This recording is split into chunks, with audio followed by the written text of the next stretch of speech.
नमो हरिहन्ताणं नमो सेताणं नमो आयरियाणं नमो वज्रायाणं नमो लोभे सौसाम्बुणम्।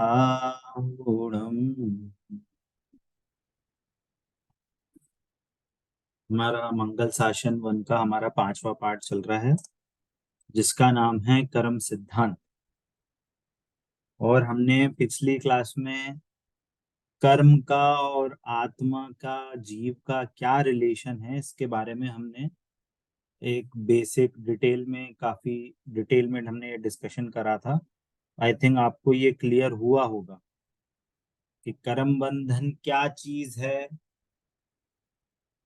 कर्म बंधन क्यों होता है, कर्म बंधन कहाँ होता है या किसको होता है, कर्म बंधन से छूटने का उपाय क्या है। ये 4 क्वेश्चंस पे अपन ने डिस्कशन किया था। तो एक एक करके क्या आप इस क्वेश्चन का आंसर दे सकते हैं? पहला क्वेश्चन के कर्म बंधन क्या है, कोई बताएगा? इस लाइन क्लास में जो डिस्कशन हुआ था कि कर्म बंधन क्या है,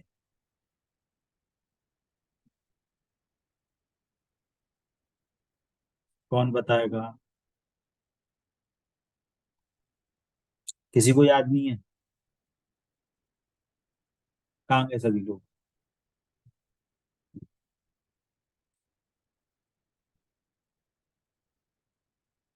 कर्म बंधन क्या है? धर्मिष्ठा जी, प्रतीक्षा जी।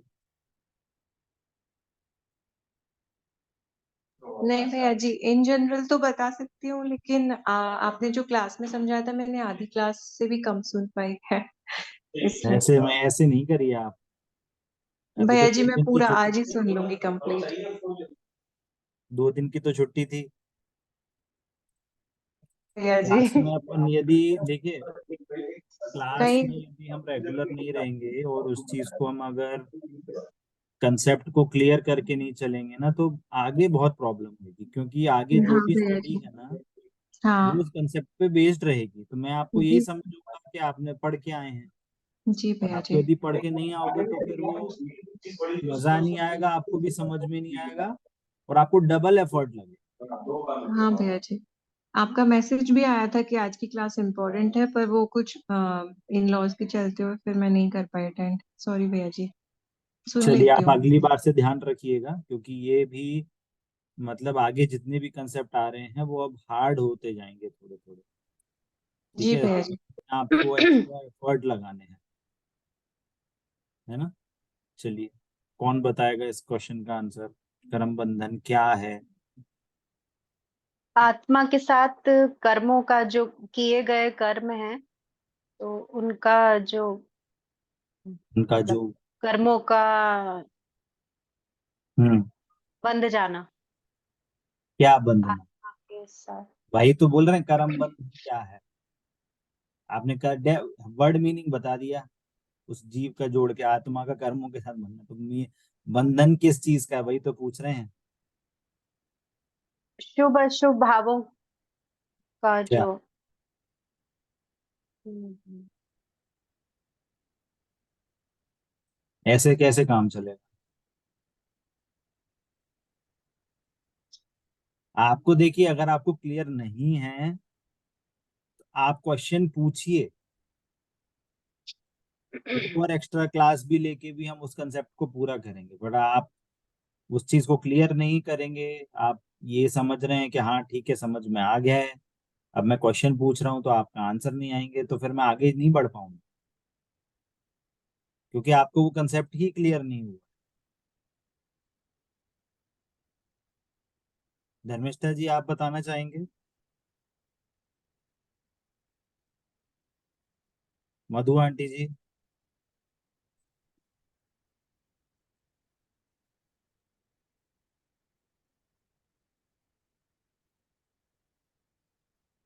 किसी का कोई आंसर ही नहीं आ रहा है आज। आप अगर इस चीज में क्लियर नहीं है तो फिर मैं आगे नहीं बढ़ूंगा। अभी अगर आपको किसी को डाउट है तो पूछिए कि ये बात समझ में नहीं आई। तो वो अगर आपको क्लियर है और आप याद नहीं कर पा रहे हैं, बोल नहीं पा रहे हैं, तो आप क्लास वापस से सुनिए उसको। फिर आज की भैया जी क्लास एक कैंसिल ही करेंगे। हाँ धर्मिष्ठा जी बताइए। आ, वो एक्चुअली मेरा माइक ऑन नहीं हो पा रहा था। हाँ बताइए बताइए। कर्म बंधन क्या है, इसका आंसर ढूंढ रहे हैं, जो लास्ट क्लास में हमने पढ़ा था। हाँ, कर्म बंधन क्यों होता है पहले बताइए। कर्म बंधन क्या है? कर्म बंधन जो ज्ञान और जीव अपने को शुद्धात्मा नहीं जानता है तो हम्म, कर्म बंधन होता है। ये तो आपने क्यों बताया है, क्यों मैं बता, क्वेश्चन पूछ हाँ, रहा हूँ क्या मेरे को है।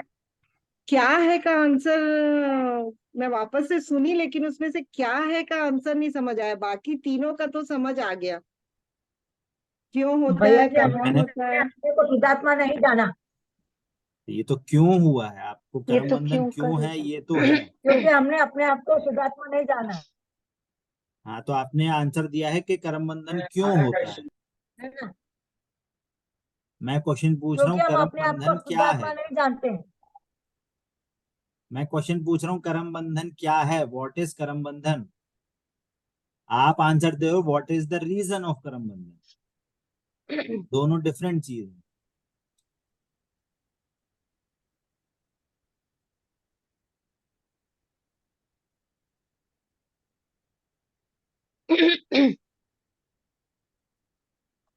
नोट्स में शेयर करता हूँ तब आपको क्लियर हो।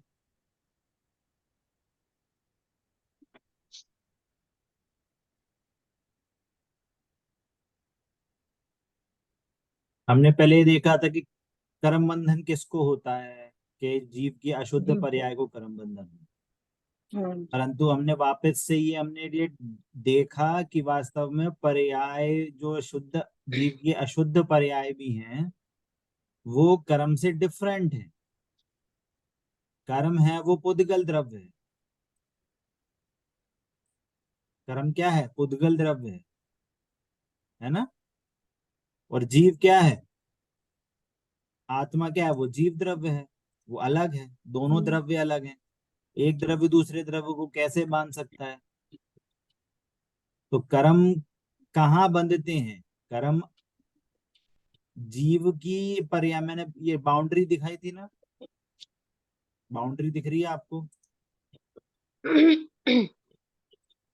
इसमें वो नहीं आता है। चलिए, आपको बाउंड्री दिख रही है,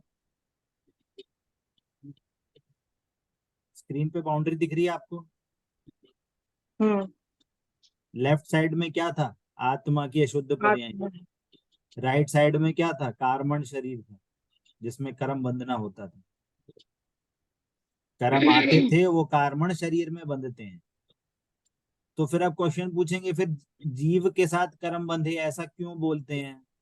तो कर्म बंधन क्या क्योंकि दोनों चीज का है, ये एक क्वेश्चन क्षेत्र रेज हुआ है। था। हाँ, तो अशुद्ध भावों का और कर्म बंधन का निमित्त नैमित्तिक संबंध है, कि जब जब अशुद्ध भाव होंगे तब तक कर्म बंधन होगा। दोनों की लेकिन दोनों। कर्म बंधन है क्या? बाकी हाँ, 3 पॉइंट्स भैया समझ आ गए थे, फर्स्ट वाले का नहीं मिला, कर्म यही बंधन तो क्या है। आंसर है, यही तो आंसर है कि जीव का क्या? और कर्म जीव के अशुद्ध भावों का और कर्म का कार्मण शरीर में आके बंधना, ये निमित्त नैमित्तिक संबंध है। निमित्त नैमित्तिक संबंध है मतलब एक समय में दोनों प्रोसेस एक साथ होती हैं, ये नियम है। सूरज तो ये निकलता तो है तो कर्म फूल बंधन खिलता कैसे है। होता है, ये इसका आंसर हो सकता है भैया। कर्म बंधन क्या है वो। बता रहे ना, कर्म बंधन का मीनिंग है जीव का और कार्मण शरीर का एक क्षेत्रावगाह संबंध होना, या कर्मों का जीव के अच्छा। साथ एक क्षेत्रावगाह संबंध होना, ये कर्म बंधन है। और ये जो प्रोसेस होती है ये एक ही समय में होती है, इनका निमित्त नैमित्तिक संबंध है। कि जब जैसे जब जब सूरज निकलता है तब तब फूल खिलता है। हम्म। जब जब सूरज निकलता है तो मुर्गा बांग देता है।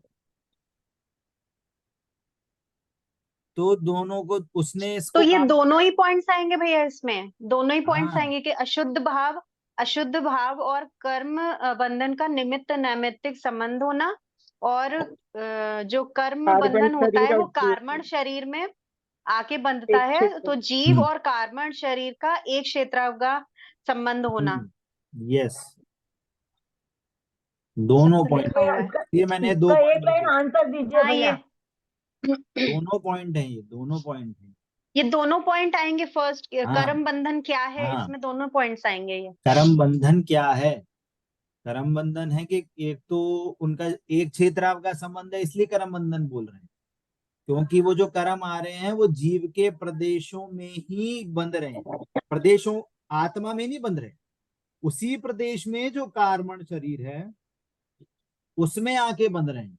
और वो कार्बन शरीर और जीव का एक क्षेत्राव का संबंध है। जब तक जीव को मोक्ष नहीं होता तब तक वो कार्बन शरीर वो जीव के साथ हमेशा प्रेजेंट रहेगा, हमेशा, जब तक मोक्ष नहीं होता है। तो तो अरंत फिर कर्म आगे भैया फिर थर्ड क्वेश्चन का भी तो यही आंसर होगा ना, फिर कर्म बंधन कहाँ होता है, उसमें भी तो हमने यही आंसर दिया ना फिर। हाँ, तो हमने उसका आंसर डिफरेंट, नहीं, वो तो उसका जीव को आंसर होता है डिफरेंट बोलेंगे। ये है कि वो जीव में किसको होता है, सिर्फ जीव अशुद्ध। के अशुद्ध पर्याय में कर्म अशुद्ध बंधन, पर्याय में। जीव के द्रव्य में कर्म बंधन नहीं होता, जीव के गुणों में बंधन नहीं होता, जीव की शुद्ध पर्याय में कर्म बंधन नहीं होता। अशुद्ध जीव में पर्याय भी में होता। किसको बंधन होता है, वो उसका आंसर वो है, अच्छा, ठीक जीव है। की अशुद्ध पर्याय के साथ रिलेशन है ना, इसलिए हम्म। बोलते हैं अशुद्ध पर्याय है वो कर्म बंधन का कारण है, अशुद्ध पर्याय के कारण कर्म बंधन होता है, क्योंकि वो एक ही समय में प्रोसेस हो रही है। जब जब अशुद्ध पर्याय होगी, जब जब अज्ञान मोह राग द्वेष के भाव होंगे, तब तक कर्म बंधन होगा। ओके।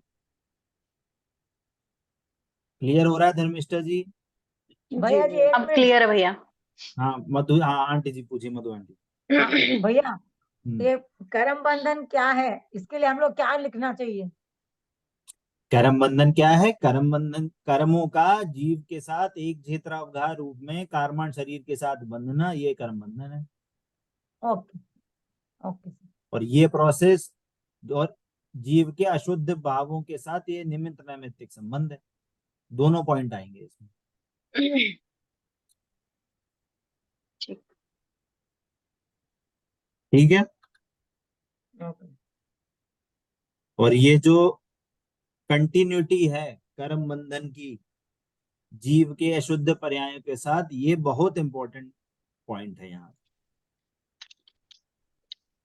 ठीक है, जो हमने यहाँ पे एक सर्कुलर डायग्राम बनाया था कि जीव के अशुद्ध भाव और उस टाइम में कर्मों का बंधन होना, और जब वापस से कर्म का उदय आएगा और यदि आपने उस कर्मों से भेद विज्ञान नहीं किया और वापस से मोह राग द्वेष परिणाम हुए, तो वापस से वो कर्म बंधन हो जाए, तो साइक्लिक प्रोसेस चलती रहेगी। कर्म का उदय, कर्म का उदय आया, आप उस कोई भी बाहर में चेंज हुआ, शरीर में, संयोग में, कहीं पे भी कोई भी चेंज हुआ, तो आप अपने अज्ञानता के कारण, इष्ट अनिष्ट की कल्पना के कारण, मोह राग द्वेष के मोह के कारण आप उससे अटैच हो जाओगे, आप वापस से राग द्वेष करने लगोगे, और जो राग द्वेष हुए सो वापस से कर्म बंधन, और फिर वापस आगे जाके वो वापस से उदय में आएगा। ठीक है, ये हमें साइकिल भी हमें ध्यान में रखनी चाहिए। ठीक है, और उससे कैसे छूटे कि हम उससे ऐसे छूटे कि शुद्धात्मा का कर्म से कोई इफेक्ट नहीं होता, शुद्धात्मा हमेशा उस कर्म के किसी भी कंडीशन से अनअफेक्टेड रहती है, इफेक्ट लेस है वो, और वो हमेशा शुद्ध है। इसलिए हम शुद्धात्मा का आश्रय लेंगे, अपने को शुद्धात्मा जानेंगे, तो हमारे उन उस ऐसी ऐसी श्रद्धान के कारण, ऐसे निर्णय के कारण हमारे अंदर जो इष्ट अनिष्ट की कल्पना थी उसका नाश होएगा, और उसका नाश होना इसका मतलब यही है कि मोह राग द्वेष का अभाव है। और ये जो मोह राग द्वेष है ये क्रमशः धीरे धीरे नष्ट होंगे, एक साथ नहीं होते कर्म, है ना, धीरे धीरे होंगे। चौथे गुण स्थान में होंगे, पांचवें गुण स्थान में अनुव्रत होंगे तो थोड़े और घटेंगे, मुनराज बनेंगे तो और घटेंगे। तो ऐसे प्रोसेस है, ये धीरे धीरे प्रोसेस में कर्म कषायों का नाश होता है। ठीक है, ये अब वापस से रिकॉल हुआ सभी को, क्या है, क्यों है, कहाँ है और कैसे छूटा जा सकता है। अब क्लियर है भैया। ठीक है, प्रतीक्षा जी आपको कुछ समझ में नहीं आया तो पूछ सकते हैं नहीं भैया जी, ठीक है, समझ में आ रहा है। ना? एक पर आप ये पिछली वाली क्लास को भैया जी, छोड़ना नहीं। आप प्रतीक्षा जी पूरी पिछली जी वाली पूरी जी सुनिए। भैया जी, हाँ भैया जी, मैं पूरी कर लूंगी, अभी कर दूंगी आपके पास। हाँ मधु आंटी जी क्या पूछ रहे हैं आप? हाँ एक बार रिवाइज कराइए भैया, एक बार अभी जो आपने बोला ना वो एक बार रिवाइज मैं पूरा रिवाइज मैं करा चुका, इंटरनेट थोड़ा ऊपर नीचे। मैं रिवाइज पूरा हाँ करा चुका। हाँ मैं अब आगे नहीं बढ़ूंगा क्योंकि 2 बार हो चुका है। आप वापस से सुनिएगा ये वाली क्लास, 10-15 मिनट हुए हैं ये, है ना? चलिए आगे बढ़ते हैं चैप्टर पे। ठीक है, पाठ 5 कर्म सिद्धांत। मंगलार्थी बच्चों, अन्य दर्शनों में ईश्वर जगत का कर्ता है। इस मान्यता से सबसे बड़ी हानि यह है कि ईश्वर भी इच्छाओं से आकुलित से पीड़ित है। ऐसे में ईश्वर और संसारी में कुछ फर्क नहीं रहता। दूसरी तरफ से देखो तो ऐसी मान्यता से जगत को ईश्वर की चापलूसी करना, उसकी गुलामी करना की बाध्यता हो जाएगी। कह क्या रहे हैं, जो कर्म सिद्धांत है ना, कर्म सिद्धांत का एक अपोजिट कंसेप्ट है जो कि अन्य धर्मों में कहा गया है, ईश्वर का कर्तावाद। ये ईश्वर ईश्वर कर्तावाद क्या है?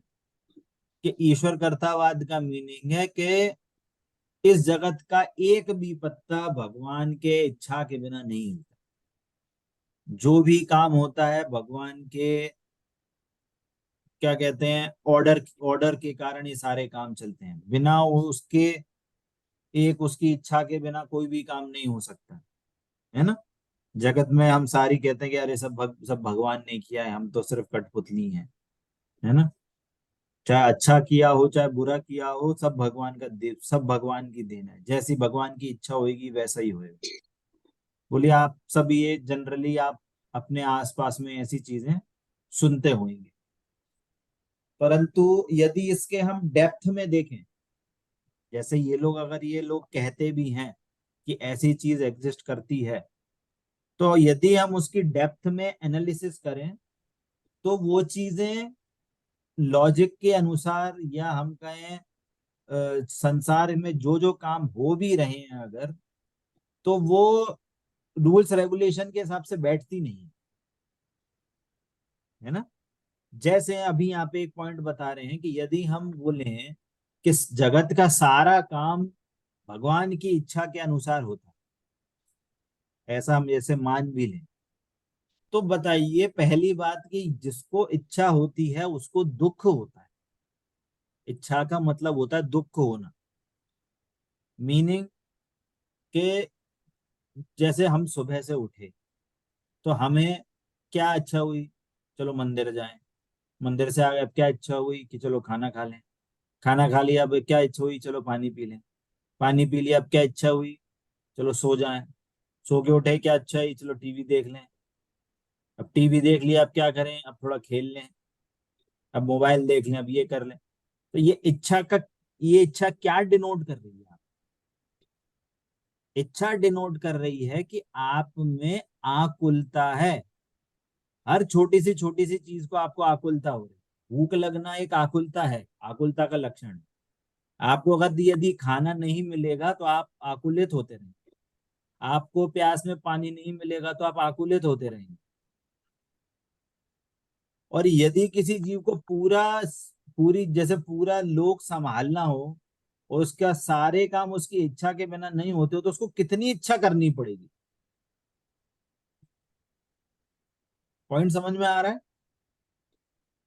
इतने सारे जीव हैं, वो हर जीव को किस टाइम पे क्या खाना मिलना है, किस टाइम पे किसको कितनी प्यास लगनी है, हर चीज उसके अनुसार होगा। तो बोलो कितनी डाटा एंट्री करनी पड़ेगी।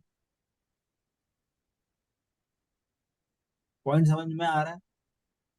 कौन सी चिड़िया को कितने दाने मिले, किस चिड़िया को दाना मिले, किस चिड़िया का घोंसला बने कि नहीं बने बरसात से पहले, तो ये सब ऊपर ऊपर वाला डिसाइड करने वाला है यदि ऐसा माने तो बताओ कितनी चिड़िया हैं पूरे विश्व में, तो उसको कौन डिसाइड करेगा? और ये सब एक साथ काम होना है, सारा काम एक साथ होना है। तो बोलो कितनी टेंशन हो जाएगी? तो सारा काम इच्छाओं के अनुसार होना है उसके, कि इसको मिले, इसको नहीं मिले, इसको मिले, इसको नहीं मिले। और यदि ऐसा मान भी लें कि सारी चीजें चल रही हैं उसकी इच्छा के अनुसार, तो ऐसा कौन सा भगवान होगा जो ये बोलेगा भाई इसको नहीं दो, इनको गाड़ी दे दो, इनको साइकिल दे दो, इनको साइकिल नहीं दो, इनको झोपड़पट्टी दे दो, इनको भूखे रखो 10 दिन। आपको यदि ऐसा मिल जाए, मान लो आपको ऐसा मिल जाए, ऐसी परमिशन कि आपको पूरे इंडिया के लोगों का भला करना है, सारी चीजें जो भी काम होगा सब आपके अनुसार होगा, आप बोलोगे कि भैया बिहार के लोगों को खाना नहीं मिले, पढ़ते लिखते हैं नहीं है, पढ़ाई लिखाई करते नहीं है, तो रहने दो। दिल्ली के लोग अच्छे हैं, दिल्ली के लोग बहुत पढ़े लिखे हैं, उनको सारी इलेक्ट्रिसिटी पानी वानी की फैसिलिटी सब एक नंबर की मिले, ऐसा बोलोगे क्या? क्या नहीं। बोलोगे नहीं भैया सबको समान, सबको खाना मिलना चाहिए, सबको रहने के लिए मिलना चाहिए, कोई दुखी नहीं रहे मेरे अंडर? आपको ऐसे भाव आएंगे? बोलो। भगवान चाहेगा भैया चलो आज अर्थक्वेक करा देते हैं, चलो आज आंधी तूफान निकलवा देते हैं, चलो लोग 2 4 लोग 10 लोग मर जाएं, कोई चाहेगा क्या ऐसे? तो मतलब इस सिद्धांत को यदि हम डेप्थ में, ये तो बहुत ऊपर ऊपर की चीजें हैं, यदि आप दार्शनिक लेवल पे जाके इस चीज को यदि हम समझेंगे ना तो इसमें बहुत फ्लॉज निकलती हैं, है ना? और उसी ईश्वर कर्तावाद के कॉन्ट्रेरी जैन धर्म ने एक सिद्धांत निकाला है जिसका नाम है कर्म सिद्धांत। इस कर्म सिद्धांत के को यदि हम समझते हैं तो हमारा ज्ञान बहुत रिलैक्स हो जाता है, और सारी चीजें जो आसपास की जितनी भी चीजें आपको एग्जिस्ट कर रही हैं, जो भी काम आपके अनुसार नहीं हो रहे या आपके अनुसार देखे दिखाई दे रहे हैं कि मेरे अनुसार हो भी रहे हैं, तो ऐसी सारी भ्रांतियां इस कर्म सिद्धांत को समझने से खत्म होती हैं। और ईश्वर कर्तावाद ये सबसे बड़ा जो सिद्धांत है, इसकी सबसे कहना चाहिए इस सिद्धांत की, ये एक वो है एंटीडोट है। एंटीडोट समझते हैं? जैसे जहर होता है, जहर की दवाई को एंटीडोट कहते हैं, जो जहर को उतार दे, उसका कोई असर नहीं होने दे। वैसे ही कर्म सिद्धांत ईश्वर कर्तावाद का एंटीडोट है। उसके सारे चीजों को जो बताई गई है ईश्वर कर्तावाद के अंडर, उसके सर्व सारी कहना चाहिए कि जो स्टेटमेंट्स हैं उनको खारिज कर देता है। ठीक है, तो पहला पॉइंट तो क्या है कि यदि ये ईश्वर को कर्ता मानेंगे तो वो इच्छा से पीड़ित हो जाएंगे। पहला पॉइंट ईश्वर कर्तावाद की को मानने की हानि क्या है, उसमें फ्लॉ क्या है। और दूसरा फ्लॉ क्या बोल रहे हैं, ऐसे में ईश्वर और संसारी में कुछ फर्क ही नहीं रहेगा। तो भगवान में और संसारी जीव में कोई अंतर होना चाहिए नहीं होना चाहिए? मतलब हमें भी इच्छाएं हो रही हैं, हम भी इच्छा से पीड़ित हैं, भगवान को भी इच्छा हो रही है, वो भी इच्छा से पीड़ित है, तो हम भगवान की पूजा क्यों करें? वो वो भी तो उनके सुखी। भगवान में मतलब उन लोग का ये है ना कि सुपर पावर्स होती हैं उनको भगवान के पास। अरे सुपर पावर होने का मतलब क्या रहा कि जब वो इच्छाओं से दुखी हैं तो हम पूजें क्यों उनमें, है ना? और इसी चीज की बात हो रही है नेक्स्ट सेंटेंस में। दूसरी तरफ से देखो तो ऐसी मान्यता से जगत के ईश्वर की चापलूसी करना उसकी गुलामी करने की बाध्यता हो जाएगी। आप जैसे कह रहे हो उनके पास सुपर पावर्स हैं, वो आपकी इच्छा को पूरी कर देंगे, तो उनको पूजने का मीनिंग ये हो गया आप तो उनकी चापलूसी कर रहे हो। चापलूसी समझ में आया? आप उनकी गुलामी कह रहे हो, गुलामी कर रहे हो क्या, कि हम भगवान आपको रोज 10 नारियल चढ़ाएंगे तो आप मेरे बेटे को पास कर दें। तो ये क्या हुआ, ये पूजा नहीं हुई, ये रिश्वत हो गई। क्या हुई? ये भगवान को आप रिश्वत दे रहे हो। 1 साल तक 365 दिन आपने 10 नारियल चलाए, पूजा करने में 10 नारियल चढ़ाए आपने। कितने नारियल हो गए? 3650। तो आपने भगवान को अपने बेटे को पास करने के लिए 3650 नारियल की रिश्वत दी है। और पता, ये काम बहुत से, बोलना तो नहीं चाहिए, ये काम सेम काम बहुत से लोग जैनी भी करते हैं। भगवान मैं रोज आपको कलश चढ़ाऊंगा, मेरा ये काम करा। भगवान में आके रोज आपको छत्र चढ़ाऊंगा, मेरा ये काम करा। पहली बात, जैन धर्म में सारे भगवान क्या हैं? सर्वज्ञ, वीतरागी हैं और मोक्ष को प्राप्त कर चुके हैं। वो तुम्हारा कोई काम नहीं कराएंगे। भगवान के ऐसे स्वरूप को नहीं समझ के दूसरे धर्मों की तरह भगवान के पास आके ऐसी आस करना, ये गृहीत मिथ्यात्व कहलाया, है ना। कुदेवों को तो पूजना गृहीत मिथ्यात्व है ही है। वीतरागी देवशास्त्र गुरु को भी रागी मानकर अपनी इच्छाओं की पूर्ति करना, सांसारिक चीजें मांगना, ये भी गृहीत मिथ्यात्व के अंतर आता है। सुदेव को भी कुदेव की तरह पूजना, है ना। क्या बात चल रही थी कि ईश्वर को किस लिए पूजना? ईश्वर कर्तावाद में ईश्वर को वो क्यों पूज रहे हैं? कि वो उनकी चापलूसी करने के लिए पूज रहे हैं, उनकी गुलामी के कारण उनको पूज रहे हैं। क्योंकि उनका मान्यता है कि वो हमारे दुख दर्द को दूर कर देंगे। तो उससे वो उनकी पूजा नहीं कर रहे हैं, वो उनकी चापलूसी कर रहे हैं। तो कितना खोटा परिणाम है, कहने का मतलब पूजा, उनकी जो पूजाएं हैं, उनके जो विधान हैं, वो क्या है? वो बहुत खोटा परिणाम है। भगवान के पास प्रसाद लेके जाते हैं तो भगवान का आधा प्रसाद उनके पास जाता है, फिर हमारे पास आता है। तो भगवान को रिश्वत दे रहे हैं खाने की, अरे तुम लड्डू खा लो, तुम ये खा लो, भगवान को खुश कर लो, तो भगवान हमारा कुछ भला कर देंगे। और लोगों को ये समझ में नहीं आ रहा है, उनका जो भला हो रहा है वो उनके पुण्य परिणाम और पाप परिणामों के अकॉर्डिंग होगा। इसलिए हमें अपने जैन धर्म के सिद्धांतों पे, हमको इस जैन धर्म में जन्म मिला और उसको समझने की हमारे को कहना मतलब ये कि हमें उनको समझने की शक्ति मिली है। सर्व ओर से हमारे को पुण्य का उदय मिला है कि हम उसको समझ सकते हैं। ये बहुत बड़ा पुण्य का उदय है और उसको समझ पा रहे हैं, हम रुचि पूर्वक समझना चाह रहे हैं और हम समझ पा रहे हैं। ये बहुत बड़ा पुण्य का उदय है, सातिशय पुण्य है। हर कोई जैन धर्म में आके भी जैन धर्म की हर चीजों को नहीं समझ पाता, है ना। तो ये हमारे को बहुत बहुमान आना चाहिए अपने जैनत्व का, हमारे देवशास्त्र गुरु का हमें बहुमान आना चाहिए कि हमको ये जनवाणी हमको हमें भगवान बताती है। दूसरों की तरह, दूसरे धर्मों की तरह हमें भक्त नहीं बनाती। हमारे भगवान हमको भी भगवान बनने की विधि बताते हैं, आओ हमारे पास आके बैठ जाओ, है ना।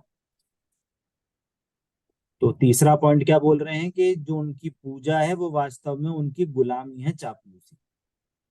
अपनी भवितव्यता की बागडोर भला कौन औरों के हाथ में देना चाहेगा? सही बात है। मैं जो काम कर रहा हूँ, मेरा जो रिजल्ट है, मेरे को अच्छा मिले बुरा मिले, ये दूसरे क्यों कैसे डिसाइड करेंगे? मैं डिसाइड करूंगा ना, है ना। ईश्वर की हाथ की कठपुतली कौन बनना चाहे? ईश्वर मतलब कोई थर्ड पर्सन है जो आपको आपके कामों का फल दे रहा है। और मान लो आपने अच्छा काम भी किया और उसका मूड नहीं हो, तो आपको तो अच्छे कर्मों का भी बुरा फल मिल जाएगा। और उसका मूड अच्छा हो और आपने बुरा काम किया हो तो अच्छा फल मिल जाएगा। ये तो चीटिंग हो जाएगी ना। तो फिर रूल्स रेगुलेशन कैसे सेट होंगे कि क्या काम करें कि जिससे हमें अच्छा फल मिले? पॉइंट समझ में आ रहा है? जैसे जनरली जनरली ऐसा बोला जाता है क्या कि फिल्म स्टार्स के कितना बढ़िया उदय है, बढ़िया इतने लाखों करोड़ों पैसे कमाते हैं, बड़े बड़े घर बंगलों में रहते हैं, घूमते हैं फिरते हैं, है ना, लाइफस्टाइल देखो कितनी बढ़िया है। कहीं भी जाना होता है हर साल, कहीं इधर इस कंट्री कभी उस कंट्री। और वास्तव में देखा जाए तो वो सुखी नहीं है, वो दुखी है, सप्तव्यसनी है। समझ में आ रहा है? एक एक स्त्री से दूसरी स्त्री का सेवन करते हैं, एक स्त्री दूसरे पुरुष को सेवन करती है, और और उनको जेलेसी है, एक दूसरे से जेलेसी होती है, कषाय भरी पड़ी हैं, घर में कोई कहने चाहिए सुख चैन नहीं है। आए दिन आप देखोगे कभी किसका डाइवोर्स हो रहा है, कभी किसी का कुछ हो रहा है, कभी ये हो रहा है, कभी वो हो रहा है। तो ये क्या दर्शा रहा है? ये दर्शा रहा है पूर्व के जन्म का कोई पुण्य था तो जिसके कारण से इनको ये संपदा मिल रही है, पर वास्तव में जो अभी के काम हो रहे हैं वो उनके आगे आगामी भव के पाप बंध का कारण है।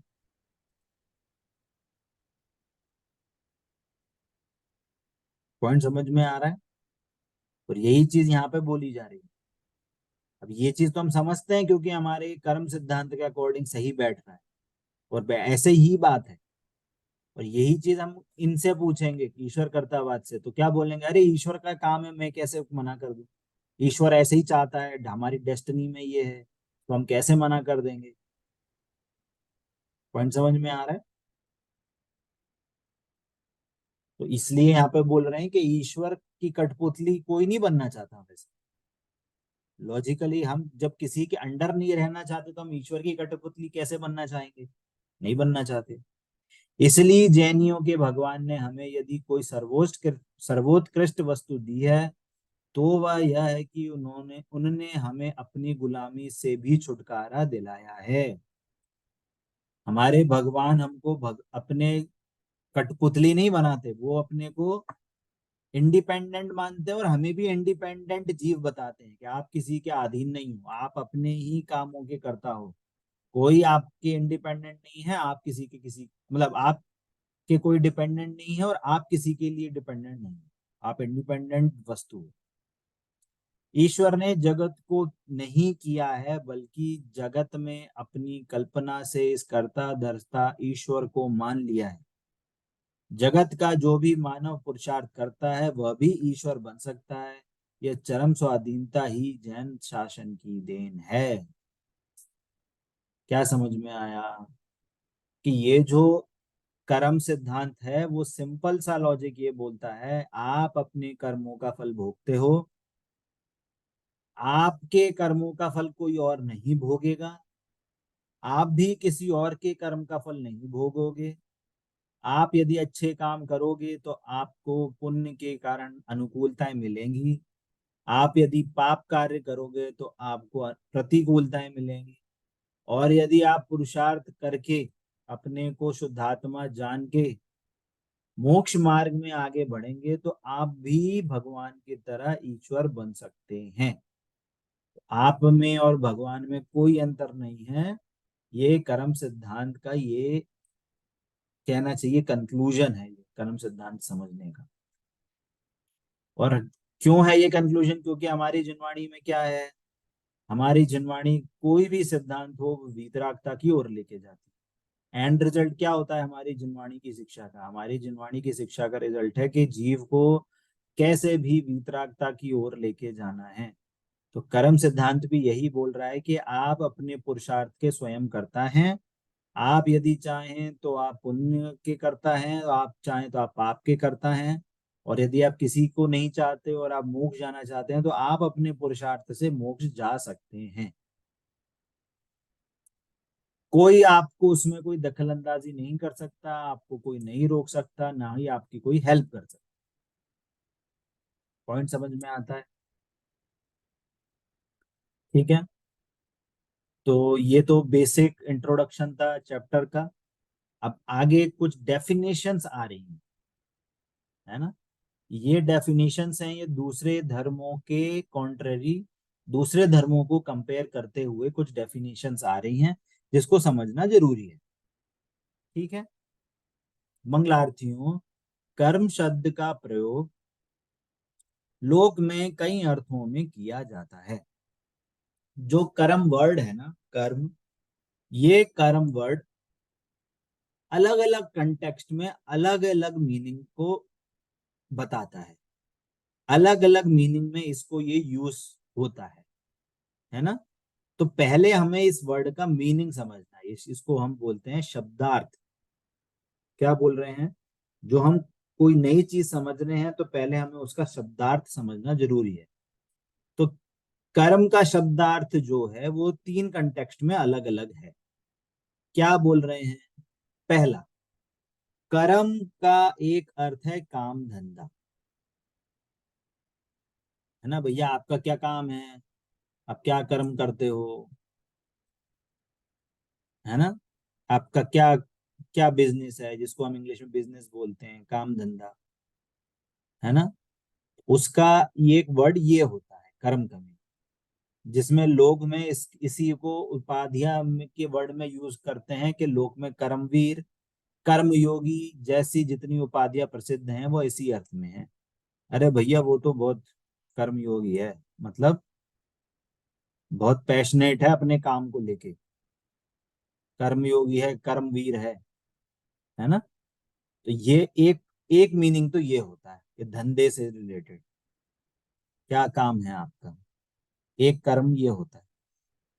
दूसरा मीनिंग क्या है कि मीमांसक वाले, मीमांसक मतलब जो लोग जनरली ये यज्ञ, योग, क्रियाकांड में जो इन जनरल जो मानने वाले होते हैं उनको मीमांसक बोलते हैं। ये एक मीमांसक दर्शन है, हिंदू धर्म में मीमांसक दर्शन एग्जिस्ट करता है। उसमें कर्म का मतलब होता है यज्ञ, यज्ञ आदि क्रियाएं जो होती हैं वो कर्म कहलाती है, ठीक है। और तीसरा क्या है, व्याकरण के जो ज्ञाता होते हैं उनमें ऐसी डेफिनेशन आई है, कर्तिरु कर्तिरूपसी ततम कर्म। क्या मतलब है कि कर्ता को जो इच्छित है उसे कर्म कहते हैं। जैसे कुम्हार ने घड़े को बनाया, इसमें कुम्हार करता है और घड़ा कर्म है। मतलब जो करता है उस टाइम पे वो किस कर्म को इच्छित करता है, मतलब किस कर्म से वो रिलेटेड है ना। जैसे बाई रोटी बनाती है तो बाई करता है तो उसका कर्म क्या है कि रोटी बनाना। तो जो रोटी है वो कर्म हो जाएगा, और बाई क्या है, करता है ना। समझ में आता है? विद्यार्थी ने किसी शब्द वो क्या क्या होमवर्क लिखा, विद्यार्थी का इच्छित काम क्या है कि पढ़ाई लिखाई, तो पढ़ाई लिखाई कर्म है, विद्यार्थी क्या है, वो करता है। एक कर्म ऐसा हो, कर्म का मीनिंग। तो यहाँ पे 3 अलग अलग एंगल से कर्म का मीनिंग यहाँ पे बताया। क्लियर है? क्लियर होता है सभी को ये 3 डिफरेंस? एक बोलते हैं कर्म जो धंधे को, काम जो आप काम करते हो उसको कर्म कहते हैं। दूसरा कर्म क्या होता है जो मीमांसक बोलते हैं, जो यज्ञ आदि करते हैं, योग करते हैं, उसको कर्म बोलते हैं धार्मिक एंगल से, है ना। वो एक कर्म का मीनिंग वो है। तीसरा मीनिंग क्या बोलते हैं, जो कर्ता को जो इच्छित हो, कर्ता जो काम कर रहा है वो कर्म होता है। जैसे कुम्हार ने घड़ा बनाया, है ना, तो घड़ा कर्म है, कुम्हार करता है, ठीक है। ये 3 यूज कहना चाहिए, ये अलग अलग कंटेक्स्ट में ये 3 यूज होते हैं। ऐसे कई अर्थ लोक में प्रयुक्त हैं, पर हम जिस कर्म का विचार करने जा रहे हैं वह जैन शासन में वर्णित कर्म सिद्धांत के आधार से है। अब यहाँ पे जो जैन सिद्धांत में कर्म की चर्चा है ये डिफरेंट, इन तीनों से भी डिफरेंट है ना, जो कि चौथा मीनिंग आ रहा है ना। जैन दर्शन की यह विशेषता है कि इस दर्शन के अलावा अन्य किसी भी दर्शन ने कर्म सिद्धांत की चर्चा नहीं की है। कर्म सिद्धांत ही एकमात्र ऐसा विषय है जो कि सिर्फ और सिर्फ जैन दर्शन में है। जैन दर्शन के अलावा, जैनिज्म के अलावा कहीं भी इस जैन सिद्धांत का थोड़ा सा भी जिक्र नहीं है। हाँ, इतना जिक्र है कि पुण्य करोगे तो पुण्य मिलेगा, पाप करोगे तो पाप मिलेगा, ये चीज तो है। पर पुण्य से क्या मिलेगा, कैसी चीजें मिलेंगी, किस कर्म से क्या चीज मिलती है, कौन से कर्म से क्या होता है, ये डेफिनेशन कहीं भी नहीं है ना। ये सिर्फ और सिर्फ जैन धर्म में ही पाई जाती है। हमारे जैन आचार्यों ने ही इस सिद्धांत को बताया है, और किसी भी धर्म में इस सिद्धांत की चर्चा नहीं है, दूर दूर तक किसी भी धर्म की चर्चा नहीं। परलोक गमन, भव भवांतर आदि का जैसा वर्णन जैन दर्शन में है, वैसा अन्य दुर्लभ ही नहीं, असंभव है। परलोक में गमन होगा, भव भवांतर का आपको ऐसे कर्मों का उदय होगा। इस कर्म का उदय इतने सालों तक होता है, यदि आप ऐसी गलती करेंगे तो ये इतने काल तक आपको बंद हो सकता है, इतने करोड़ों वर्षों तक आपको इसका उदय भोगना पड़ेगा। ये चीज कहीं भी नहीं। क्लियर होता है ना। जी। अब यहाँ पे कर्मों की अलग अलग डेफिनेशन आ रही हैं कि जैन सिद्धांत में जो कर्म होते हैं, और वैसे हम ये डेफिनेशन पढ़ चुके हैं, है ना। पर ये एक आपके लिए रिवीजन है, और ये रिवीजन में चाहूंगा आप अपने पुराने नोट से करिएगा, ठीक है। यहाँ पे क्या कह रहे हैं कि विशिष्ट परिणमन, विशिष्ट कार्य को कर्म कहते हैं। यहाँ पे जैनिज्म के अकॉर्डिंग विशिष्ट कार्य, कोई विशिष्ट कार्य हो रहा है, वो विशिष्ट कार्य कैसा है वो हम अभी डिफाइन करें। विशिष्ट कार्य जो होता है उसको हम कर्म कह रहे हैं, है ना। और वो 3 प्रकार के हैं, भाव कर्म, द्रव्य कर्म और ये हम चर्चा कर चुके हैं, ठीक है। अब यहाँ पे थोड़ी सी डिटेल चर्चा आएगी, आपको रिवीजन भी हो जाएगा। इसलिए अभी आज की क्लास में हम इसका सिर्फ रिवीजन करेंगे, और मैं आशा करता हूँ आपको ये सारी चीजें डेफिनेशन क्लियर होंगी ऑलरेडी। नहीं है तो आप अपने पुराने नोट्स को खोल के वापस से इसको क्लियर कर लीजिएगा, ठीक है। क्या बोल रहे हैं, जीव के जो रागादि विकारी भाव होते हैं वे सब भाव कर्म हैं। अज्ञान के वशीभूत होकर जीव को जब इष्ट अनिष्ट की कल्पना होती है तो इस भाव कर्म की उत्पत्ति होती है। क्या समझ में आया। अभी जो हमने पिछली क्लास में जो हमने कहा था जीव की अशुद्ध पर्याय, ये है भाव कर्म, जीव की अशुद्ध पर्याय। इसको हमने दूसरे शब्दों में और क्या बोला था, आश्रव बंध तत्व। अब आपको जो आपने चैप्टर्स पढ़े हैं सबको कनेक्ट करना आना चाहिए। अब ये सारे चैप्टर क्या होंगे, अब धीरे धीरे धीरे करके ओवरलैप होंगे, इनके कंसेप्ट एक दूसरे में कनेक्ट होंगे। अब आपको उन सारे चैप्टर्स को ज्ञान में रखते हुए जो बात हम आगे बढ़ते जा रहे हैं, तो वो सारी चीजें आपको ज्ञान में होनी चाहिए। क्या बोल रहे हैं, जीव के जो रागादि विकारी भाव हैं वो भाव कर्म हैं। भाव कर्म के दूसरे नाम क्या, अशुद्ध पर्याय। इसको हम दूसरे वर्ड में भी और बोल सकते हैं पुण्य पाप रूप भाव, है ना। और तत्व की भाषा में बोलेंगे क्या, आश्रव और बंध तत्व। और इसको हम एक्सपेंड करेंगे रागादि को, तो कौन कौन से भाव आएंगे, अज्ञान मोह राग द्वेष, है ना। अज्ञान मोह राग द्वेष सारे भावों को क्या बोलेंगे, भाव कर्म, ठीक है। अब देखना है यहाँ पे क्या बोल रहे हैं कि अज्ञान के वशीभूत होगा। कौन सा अज्ञान, क्या अज्ञान है जीव को जिसके कारण से भाव कर्म हो रहा है, कि उसने अपने आप को आत्मा नहीं जाना, शरीर और पर पदार्थों का कर्ता भोक्ता जाना, उसमें एकत्व ममत्व जो 4 बुद्धि बताई थी, एकत्व ममत्व कर्तत्व भोक्तृत्व, शरीर में और पर पदार्थ में ये 4 बुद्धियों के कारण जो अज्ञानता एग्जिस्ट कर रही है, जो मोह एग्जिस्ट कर रहा है, उसके कारण जब जीव इष्ट अनिष्ट की कल्पना करता है। इष्ट अनिष्ट की कल्पना मतलब राग द्वेष, इष्ट की कल्पना मतलब राग और अनिष्ट की कल्पना मतलब द्वेष। ये मैं अभी लिखा नहीं रहा हूं, ये सब मैं रिकॉल करा रहा हूं आपको, मैं आपको नोट्स में नहीं दे रहा हूँ ये आपको चीजों को लिखा रहा हूँ। आशा है आप सब इस चीज को याद कर रहे होंगे, रिवाइज कर रहे होंगे, जिससे कि आपको लिखना नहीं पड़ेगा। और ये चीजें मैं एग्जाम में पूछूंगा, इसका मीनिंग क्या है, और उस टाइम पे आप ये बोलो कि हमें पता नहीं था, हमने नोट्स नहीं लिखा है, मैं नहीं बोलूंगा उस टाइम पे।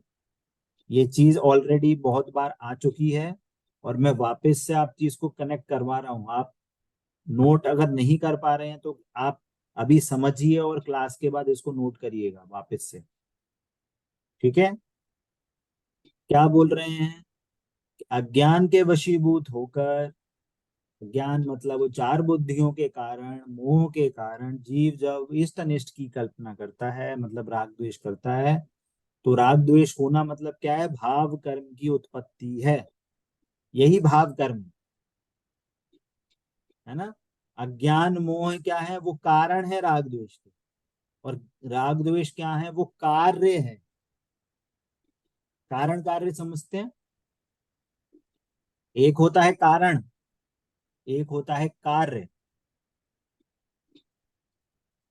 है ना। कारण क्या, कारण कारण जैसा कारण होता है वैसा कार्य होता है ना। जैसे दूध में हम चीनी घुलाएंगे तो दूध कैसा होगा, मीठा होगा। तो चीनी है इस कारण से मीठी हो रहा है, और दूध में यदि हम नमक मिला दें तो खारा हो जाएगा, और दूध में नींबू डाल दें तो फट जाएगा। कारण जैसा होगा वैसा कार्य होगा। तो अज्ञान और मोह क्या है, वास्तव में अज्ञान है, अज्ञानता कारण है, और मोह और राग द्वेष, मिथ्यात्व और राग द्वेष ये कार्य है, अज्ञानता कारण है। और अगर हम सीक्वेंस में देखें तो राग द्वेष का कारण मोह है और मोह का कारण अज्ञान है, ऐसे भी बोला जाता है। तो यहाँ पे अज्ञान है, अज्ञानता मतलब आत्मा, अपने को आत्मा नहीं जाना, अपने को शरीर जाना, अपने को पर पदार्थ का करता जाना, इस कारण से इष्ट अनिष्ट की कल्पना हुई, और वो क्या है, भाव कर्म है, वो आश्रव बंध तत्व है, वो अशुद्ध पर्यायों का उत्पन्न होना है। अब देखना बहुत बड़ी बात, यह जीव की अपनी भूल है, बहुत इंपॉर्टेंट बात। किसी ने जीव को जबरदस्ती मोह राग द्वेष नहीं कराया है, जीव को किसी ने भी अज्ञानता नहीं कराई है, कर्मों के कारण अज्ञानता नहीं होती, किसी पर पदार्थ के कारण उसको चार कषाएं नहीं होती, किसी के कारण उसको पांच पाप नहीं होते। अब मैं राग द्वेष को पाप और कषाय से कनेक्ट कर रहा हूं, राग द्वेष बोलो, पांच पाप बोलो, कषाय बोलो, ये कई बात है। समझ में आ रहा है। अब राग द्वेष तो समझ लेती हैं, पर हम क्या बोलते हैं, हमें इनके कारण से द्वेष आया, हमें इनके कारण से गुस्सा आया। मेरी जनवाणी बोल रही है तुम अपने कारण से, तुम्हारी भूल है गुस्सा करना, कोई तुम्हें गुस्सा नहीं करा सकता बाहर की कोई चीज। पॉइंट समझ में आ रहा है। पांच पाप, क्रोध मान माया लोभ राग द्वेष, ये जीव की अपनी भूल है, किसी के कराने से नहीं होता। आगे क्या बोले हैं, पर द्रव्य, पर क्षेत्र तथा पर काल। पर द्रव्य कोई भी, पर संयोग शरीर संयोग, पति पत्नी बच्चे घर मकान घोड़ा गाड़ी बैल, कोई भी ये पर द्रव्य। पर क्षेत्र, घर में, ऑफिस में, शॉपिंग मॉल में, सड़क सड़क पे, सड़क के बाहर, घर के अंदर, घर के बाहर, पड़ोसी के घर में, ये हो गया पर क्षेत्र। और पर काल, पर काल मतलब किसी भी काल में जबरन जीव के भाव नहीं बिगाड़ता। ये कोई भी जीव के भाव बिगाड़ने के कारण नहीं है, यह वस्तु स्वातंत्र की मर्यादा है। यह है जैन धर्म की अटूट सिद्धांत है ये, कि कोई किसी द्रव्य का कर्ता धर्ता नहीं है। आप स्वयं अपने भावों का कर्ता है। आप स्वयं अपने पुरुषार्थ से स्वतंत्रता को प्राप्त कर सकते हैं। आप स्वयं अपने पुरुषार्थ से मोक्ष जा सकते हैं, आपको कोई नहीं रोक सकता। ऐसा कहना हम इनके कारण से दुखी हैं, हम उनके कारण से हमें गुस्सा आता है, इनके कारण से हमें दीनता आती है, सब बेफजूल की बातें। कोई किसी के कारण दुखी नहीं होता, कोई किसी के कारण सुखी भी नहीं होता। अरे हम रोज मंदिर जाते हैं, हमें बहुत अच्छा लगता है। अरे मंदिर के कारण कोई सुखी नहीं हुआ आज तक। यदि मंदिर के जाने से सुखी हो जाए तो जो मंदिर जा रहा है सब मोक्ष चले जाए। इवन समो शरण में जो जीव जाता है उसकी भी गारंटी नहीं है कि वो मोक्ष जाएगा। जो जीव समो शरण में जाके अपना पुरुषार्थ करेगा वो मोक्ष चला जा सकता है। और हर कोई जीव मोक्ष भी नहीं जाते। बहुत से जीव मुनि धर्म को ही अंगीकार करके रह जाते, बहुत से जीव सिर्फ सम्यक दर्शन को धारण करके रह जाते हैं, बहुत से जीव अणुव्रत को धारण करके रह जाते हैं। जरूरी नहीं हर कोई मोक्ष जाए। और बहुत से जीव सम्यक दर्शन को भी धारण नहीं करते, कोरे जाते हैं, कोरे वापस आ जाते हैं। समूह शरण का स्वरूप समझा ना।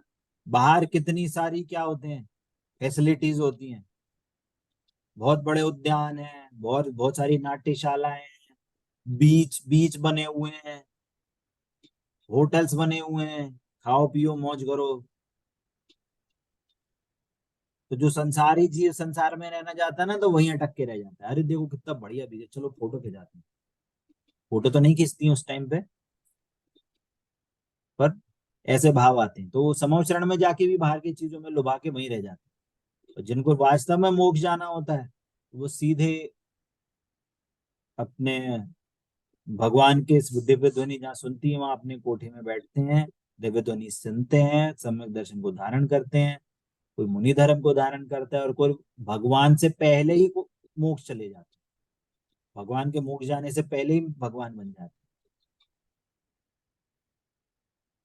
है ना। तो ये स्वातंत्र जो वस्तु स्वातंत्र है वो सिर्फ और सिर्फ जैनिज्म में बताया गया। ठीक है, आगे जो डिस्कशन है इसमें थोड़ी सी एनर्जी और लगेगी समझाने में। अभी तो हम यहीं पे विराम देते हैं, समय भी अपना हुआ है। ठीक है, अभी हमने सिर्फ और सिर्फ भाव कर्म की बात करी है कि भाव कर्म क्या है, और जो द्रव्य कर्म और नो कर्म की बात है इसको हम थोड़े से कहना चाहिए एक्सप्लेनेशन के फॉर्म में डिस्कस करेंगे नेक्स्ट क्लास में। अभी यदि किसी का कोई डाउट है तो पूछ सकते हैं। क्लियर है? जिन जिन लोगों ने पुरानी क्लास नहीं सुनी है वो कृपया ध्यान से सुन के आए वापस, क्योंकि अभी आगे द्रव्य कर्म की चर्चा होगी डिटेल में। 8 कर्मों का बंधन कैसे होता है, क्या होता है, 8 कर्म क्या होते हैं, 9 कर्म क्या होते हैं, इसकी बारे में डिटेल चर्चा नेक्स्ट क्लासेस में आएगी। तो पिछली क्लास आप ध्यान से सुने, और यदि आज का आपको अभी डाउट रहा है तो आप इस क्लास को वापस से सुने। नेक्स्ट क्लास में मैं जो पढ़ाया है उसके सारे क्वेश्चन पूछूंगा। ये मत समझिए कि मैं वापस से रिवीजन कराऊंगा। नेक्स्ट क्लास में मेरे को आंसर नहीं मिलेगा तो मैं नेक्स्ट क्लास कैंसिल करूंगा, आपको सारी क्लासेस बैठ के उसी टाइम पे वापस सुननी पड़ेगी। क्लियर है? चलिए, अभी किसी का कोई डाउट है? नहीं है? चलिए। जिनवाणी के ज्ञान से सूझे लोकालो, सो वाणी मस्तक नमो सदा देता हूँ डो। बोली द्वाचान में जिनवाणी माता की जय हो, जय हो, जय हो। अहिंसा में जैन धर्म की जय हो, जय हो। जय जिनेन्द्र सभी को। जय जय सभी को।